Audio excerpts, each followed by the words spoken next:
one of our favorite people on the planet, and I am frankly surprised every time she agrees to come and join us on the show, the Librarian of Congress, Dr. Carla Hayden, joining us.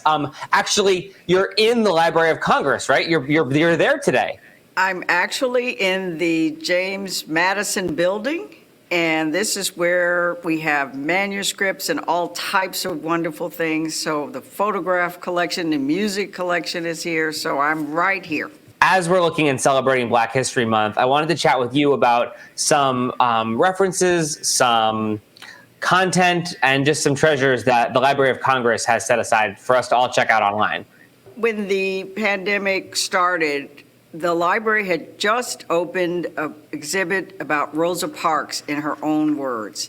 And we were able to make sure that that exhibit is now available on our website and that you can see in her own hand things that she talked about in her career, like being arrested, what it felt like being in that jail cell, all of these things, plus some cool things, her peanut butter pancake recipe in her own hand. So Rosa Parks, in her own words, is now available online. That is incredible. I did not know that there was a special recipe for peanut butter pancakes. What a great way to celebrate and honor her and Black History Month. That sounds like a fun activity you can do with the kids, too.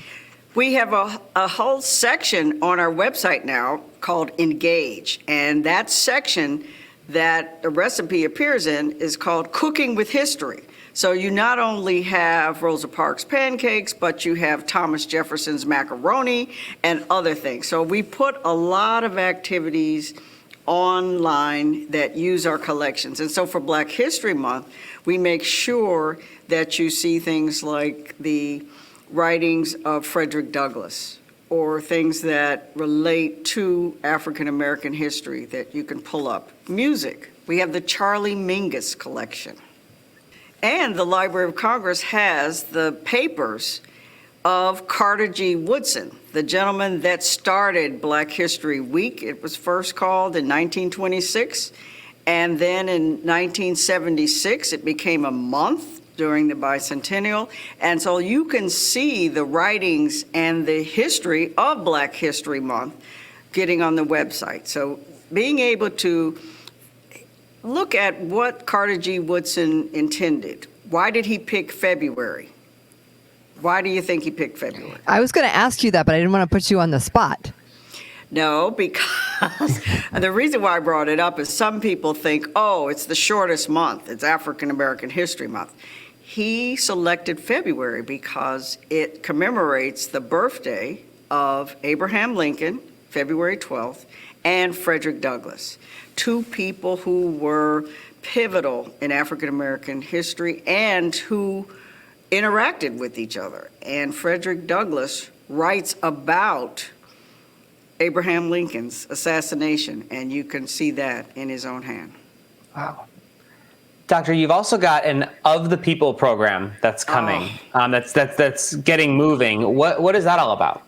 We were very fortunate to be in partnership with the Andrew Mellon Foundation, and that's led by Elizabeth Alexander, who's a poet and an author in her own right. And the Mellon Foundation is supporting a multi-year effort for the Library of Congress to start collecting and helping communities collect their histories.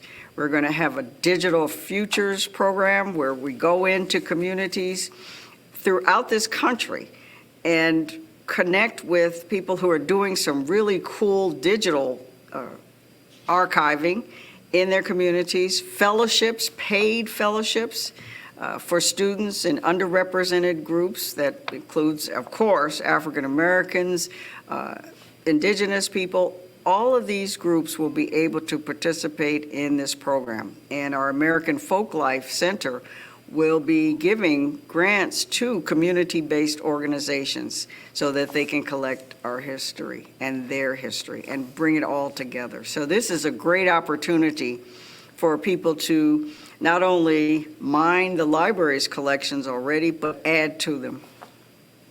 I think it's incredible what you guys have done, but you've always had a strong digital footprint even before all this happened. Yes. It's such a great resource for people of all ages, and the Black History Month content is just incredible and a great way to strike up a dialogue with other members in your household. But can you give like a little sneak peek of what else you're planning? Because you have such dynamic and diverse planning programming coming into the spring and summer. I'm excited that the Library of Congress's youth ambassador, Jason Reynolds, who is a superstar in young adult and children's literature, is going to have a conversation and a program with us that'll be available February 25th. And he is someone who can get young people to think about not only the past, but their roles in the future. So that program we're very excited about, and you can just go on the library's website, LOC.gov, and look up all types of programming from music, concerts. I mentioned we have the Charlie Mingus collection, but we also have Hazel Scott that's just been digitized. All of these things, you go on LOC.gov, Black History, and you can see just something for everyone. Dr. Carla Hayden, the Librarian of Congress. I have a question about Amanda Gorman, the young poet laureate who, my goodness, at the inauguration, I mean, I would say she brought the house down, but there was no roof. Even as we grieved, we grew, that even as we hurt, we hoped, that even as we tired, we tried, that we'll forever be tied together, victorious, not because we will never again know defeat, but because we will never again sow division. And then she was on the Super Bowl, and she's just been having this incredible moment. And I think for many, it was maybe the first time they've seen poetry presented in that way as a performance, not just in a book. Can you talk a little bit about the poet laureates throughout history and just how she sort of fits into American poetry? Amanda Gorman is the first youth poet laureate, and she actually was introduced to First Lady Dr. Jill Biden at the Library of Congress. She was part of a program to introduce the poet laureate, Tracy K. Smith, at the time, and she kind of stole the show that day, too.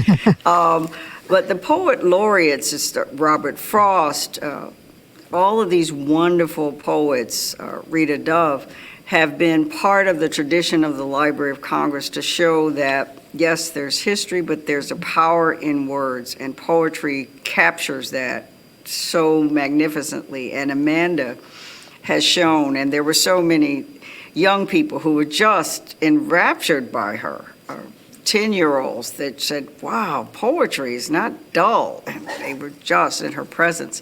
So poetry is part of the culture of this country, and she made it feel so inclusive.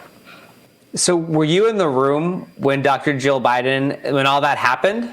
It was an auditorium full of young people and the poetry enthusiasts to introduce the poet laureate and the youth laureate. And she had on yellow that day as well. That's one of her colors. And it just was so inspiring for the young people in the audience, because poetry, I don't know about you, but I know growing up, it wasn't one of the things that really captured me, and I'm a lot older.